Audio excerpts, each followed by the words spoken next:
Assalamualaikum warahmatullahi wabarakatuh. Apa kabar para penonton semua yang setia, yang sudi like, subscribe dan juga share cerita-cerita seram dalam channel Kisah Seramku ini. Pertama sekali saya mendoakan anda supaya anda sentiasa sehat walafiat, panjang umur, murah rezeki dan terhindar daripada gangguan makhluk halus di kalangan jin dan syaitan. Alhamdulillah. Kali ini kita akan menceritakan satu kisah yang telah diceritakan kisah ini kepada saya oleh Ustadz Abdullah. Pengalamannya ketika dia masuk sekolah pondok pada tahun 1980 yang lalu.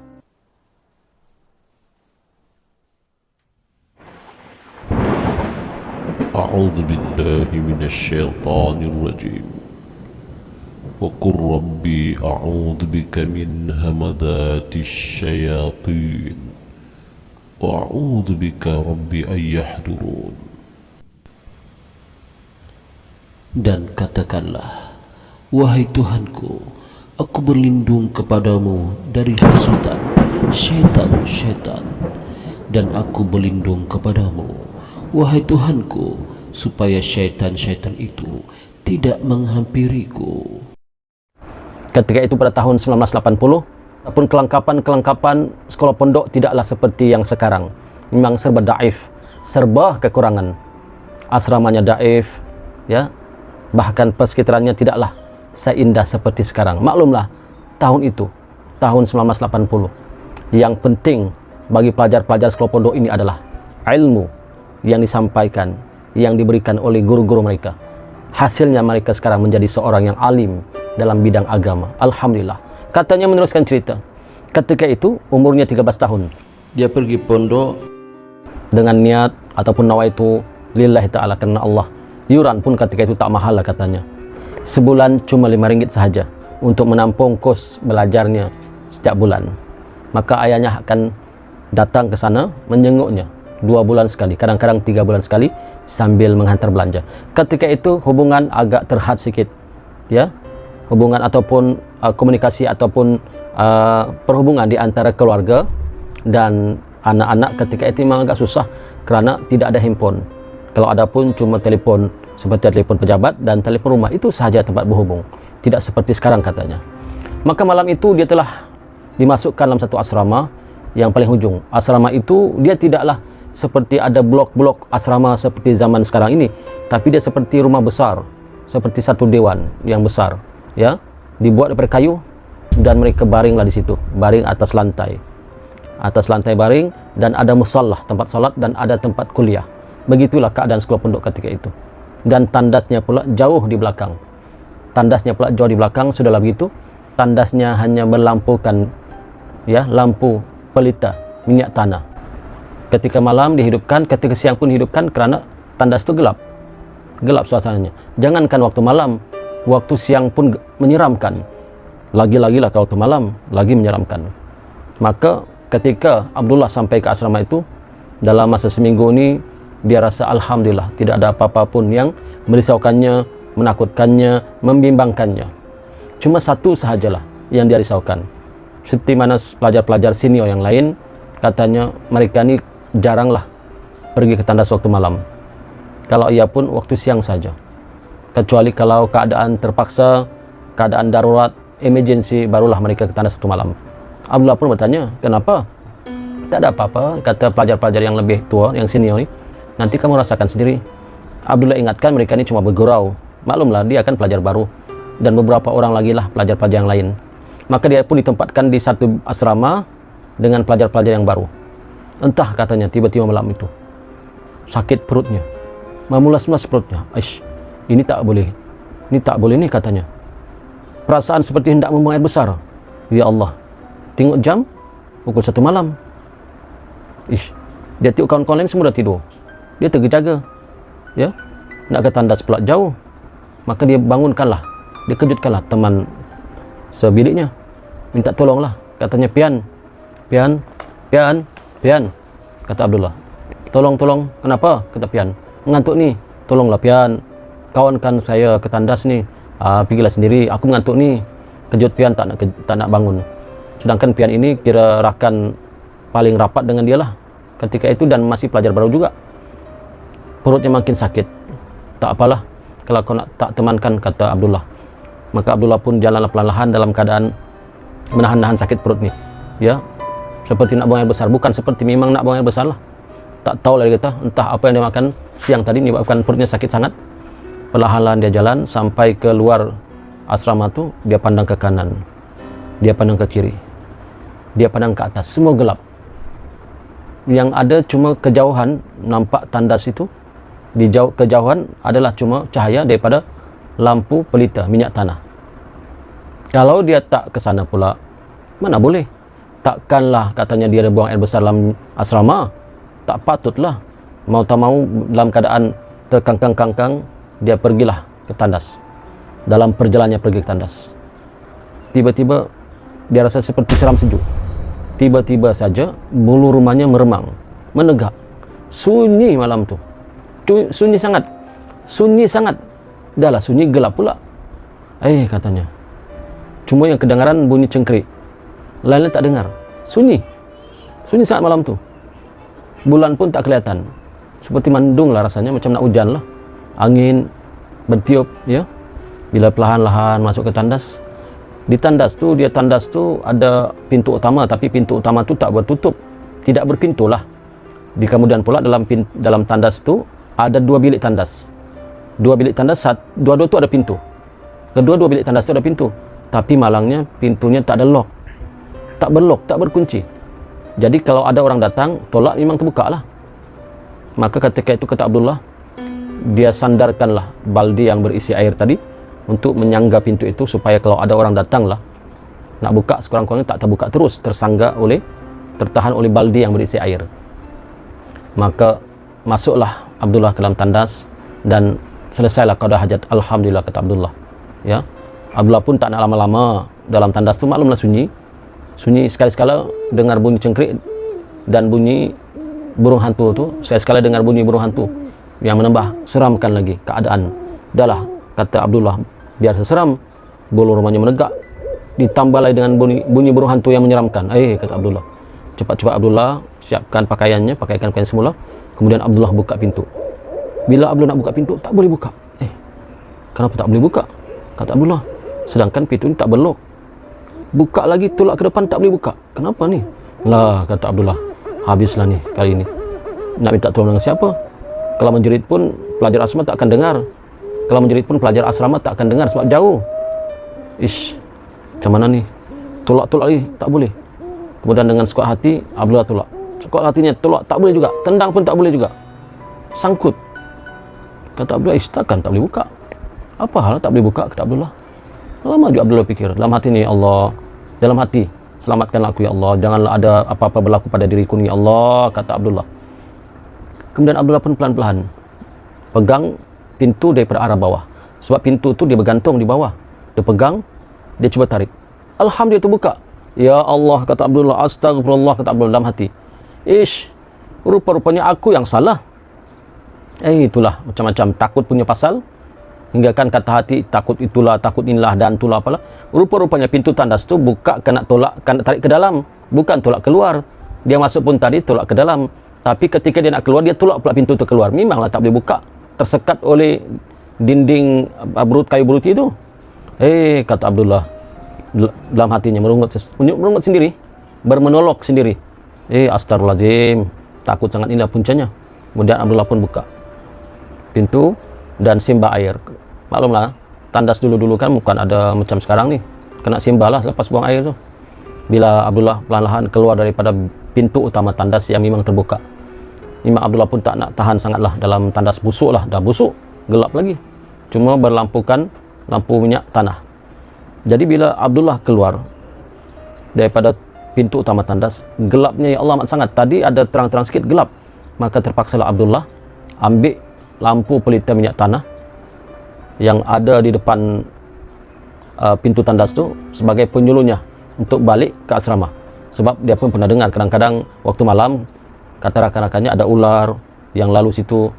Kalau terserempak dengan ular kan, ular kedung kan bahaya, kalau gelap tak nampak. Dan ada satu lagi semut api pun tak nampak juga. Aku ambil lah lampu ni, pelita ni, kata Abdullah. Dia pun angkat pelita ni, dia bawa perlahan-lahan balik asrama. Tengah dia jalan perlahan tu, tiba-tiba terasa seperti ada angin di arah depan. dan dari arah belakang. Seram tu menjelma lagi. Sekali lagi bulu rumah ya di badan Abdullah menegak. Seram rasanya. Apa ni ya? Abdullah tadi jalan tertunduk-tunduk tengok ke bawah sebab takut-takut di bawah tu ada ular ke, ada semut api ke. Tiba-tiba bila Abdullah mendongak ke atas, ya Allah, kata Abdullah. Abdullah tiba-tiba jadi kaku, nak menjerit tak boleh menjerit, nak melangkah tak boleh melangkah, apalagi nak berlari. Kakinya seperti terpaku, terikat, terpacak di tanah tu.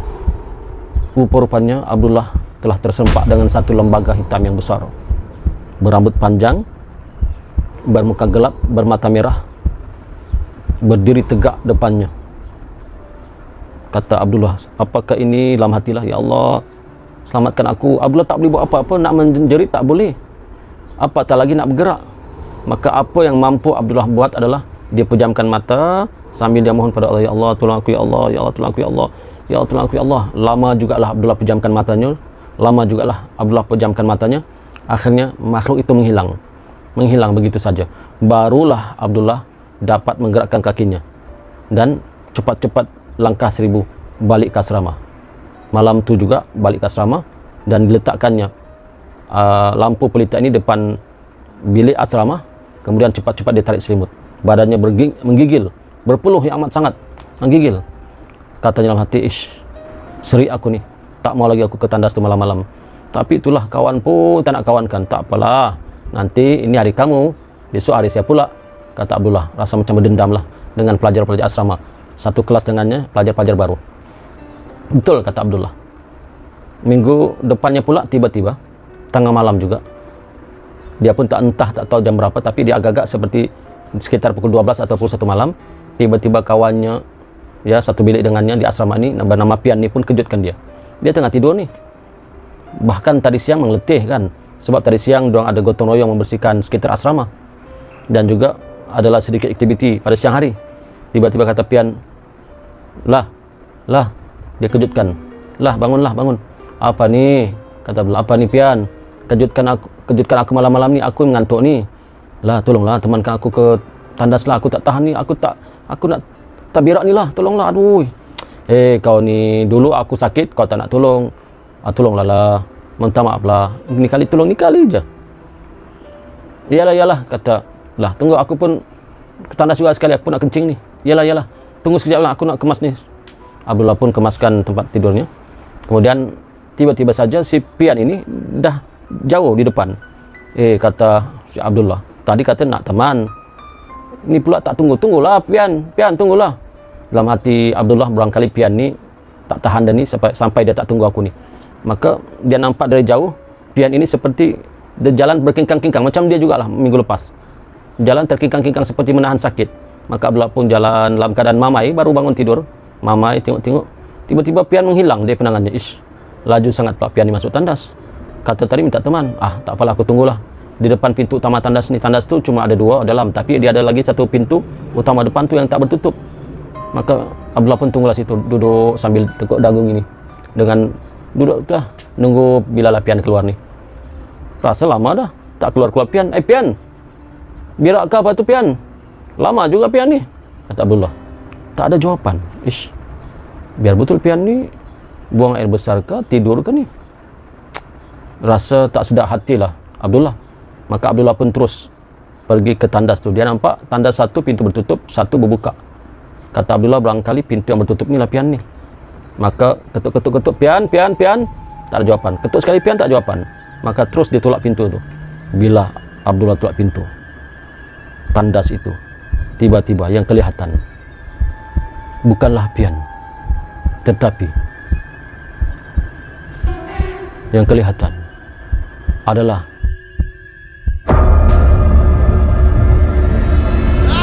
sesosok tubuh yang berambut panjang, berdiri tegak, berbaju putih panjang, dipenuhi dengan lumpur, bermata merah, yang menakutkan, dan wajahnya yang hodoh, dan mulutnya seperti bersenyum kepada Abdullah. Ya Allah, kata Abdullah, dia lagi apa hal ni? Ujian apakah ini lagi? Kata Abdullah mati. Nak lari tak boleh, tersangkut, tegak kaku, kaki pun tak boleh melangkah, nak menjerit pun tak boleh, cuma berkata tolong dalam hati saja, ya Allah. Hanya yang Abdullah tahu seperti yang minggu lepas, pejamkan mata, tak mau tengok makhluk itu, ya, yang menyeramkan itu. Pejamkan mata sambil lihat minta tolong, ya Allah, astagfirullah, ya Allah, bantu aku ya Allah. Seolah-olah perasaan Abdullah, makhluk itu makin mendekat, dekat sangat dengannya. Perlahan-lahan Abdullah buka matanya.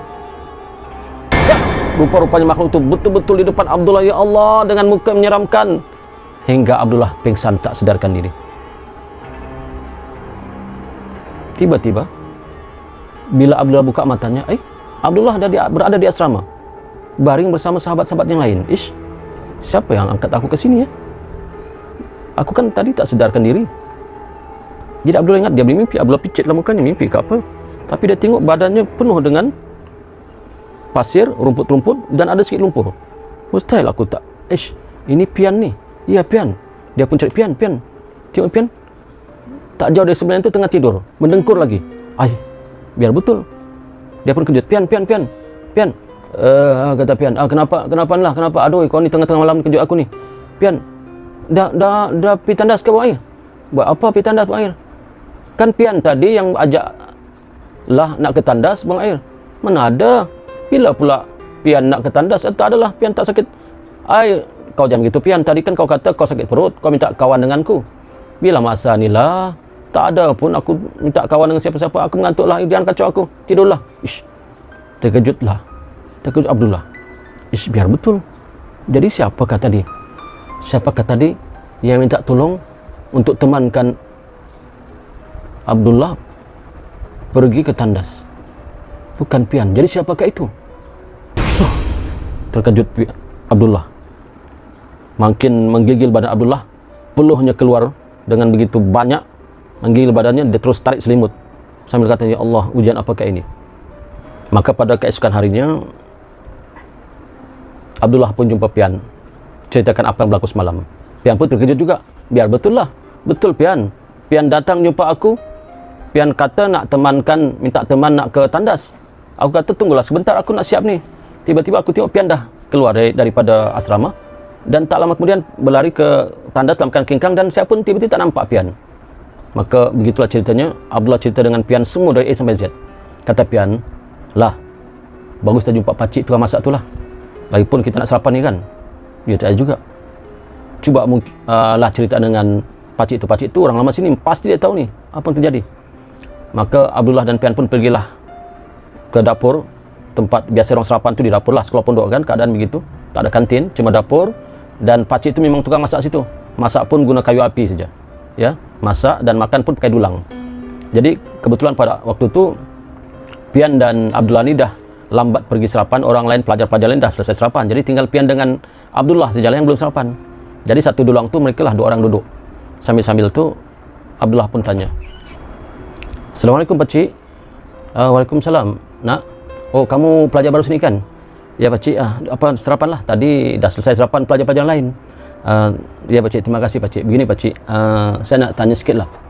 Tanya apa tu nak?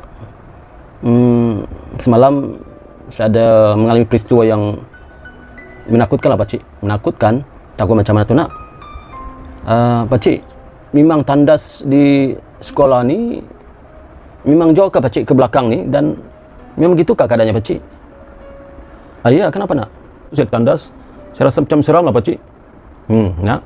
Kata pakcik tu, memang tempat tu memang menyeramkan. Nak, kamu hati-hati kalau ke tandas tu. Kalau boleh bawa lah teman, jangan sorang-sorang. Ya, jangan sorang-sorang. Lagipun kamu pelajar baru, memang biasa pelajar baru ni selalu kena gangguan. Ya, kalau boleh, kalau kamu nak ke tandas tu malam tak tahan, bawa lah teman. Kenapa pakcik? Sebab memang tempat tu bukan setakat kamu, bahkan pelajar-pelajar yang dulu-dulu pun selalu kena ganggu makhluk tu. Entahlah makhluk tu makhluk apa, tapi kalau ikut ustaz yang mengajar sini kata itu jin. Ya pakcik, iya. Jadi kalau boleh, kalau waktu malam tu kalau boleh tahan-tahan lah, tapi kalau tak boleh tahan, bawalah teman untuk ke tandas. Maka Abdullah pun heran juga dengan pakcik. Belum pun dia ceritakan, pakcik tu dah macam tahu apa yang berlaku. Iyalah pakcik, insya-Allah kami akan berhati-hati pakcik, dan saya akan bawa lah teman. Kalau saya tak tahan lah pada waktu malam. Selesai sarapan, balik ke asrama. Bila balik ke asrama malam tu, berlaku lagi satu peristiwa yang mengerikan, yang menakutkan bagi Abdullah. Ini kali bukan saya Abdullah yang merasakan, bahkan Pian pun merasakan. Seperti ketika mereka tidur malam, ada orang yang menaik selimut. Peringkat awal Pian rasa Abdullah yang main-main gurau-gurau tarik selimutnya. Tapi bila Pian bangun tengok, tak ada, Abdullah tidur. Kemudian bila Abdullah dia nampak dalam keadaan begitu Abdullah tidur, Pian pun tidurlah. Kemudian pula Abdullah pula yang ditarik selimut dan dia anggapkan Pian pula yang tarik selimut. Maka masing-masing terkejut. Lah, kata Pian, engkau kan tarik selimutku? Tak adalah, kata Abdullah. Aku pun tadi orang tarik selimut, saya ingatkan Pian yang tarik selimut. Tak ada juga. Jadi siapa?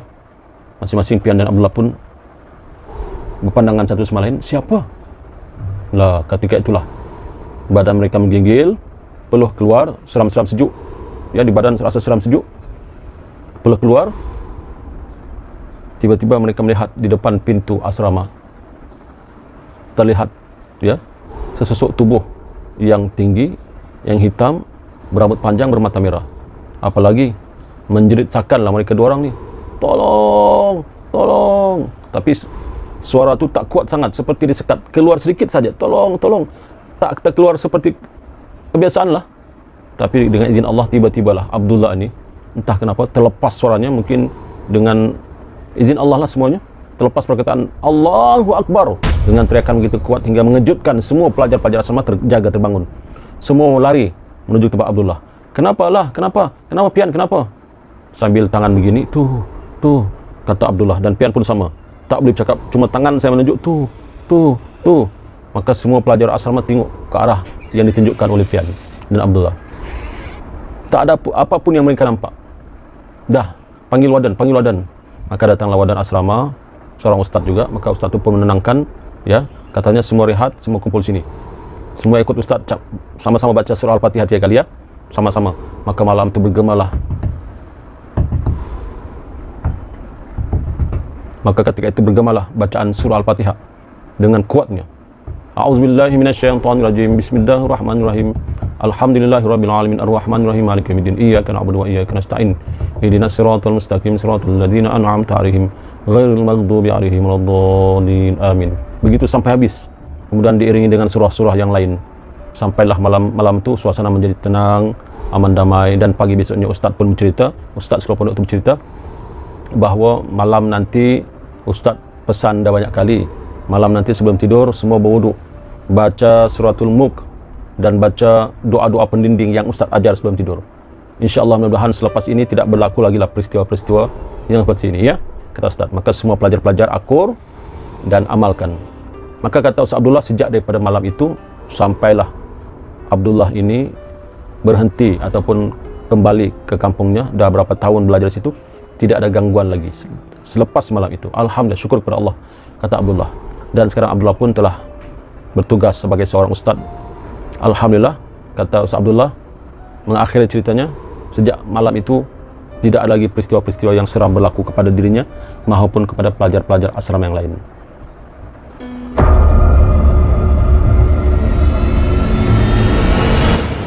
Maka para penonton sekalian, maka itulah cebisan ataupun cerita ataupun coritan ataupun kisah yang dikongsikan oleh Ustaz Abdullah sebenarnya namanya kepada saya untuk saya kongsikan kepada rakan semua. Sekian, moga anda terhibur dan dapat iktibar daripada kisah ini. Jumpa lagi di kisah yang seterusnya. Assalamualaikum warahmatullahi wabarakatuh.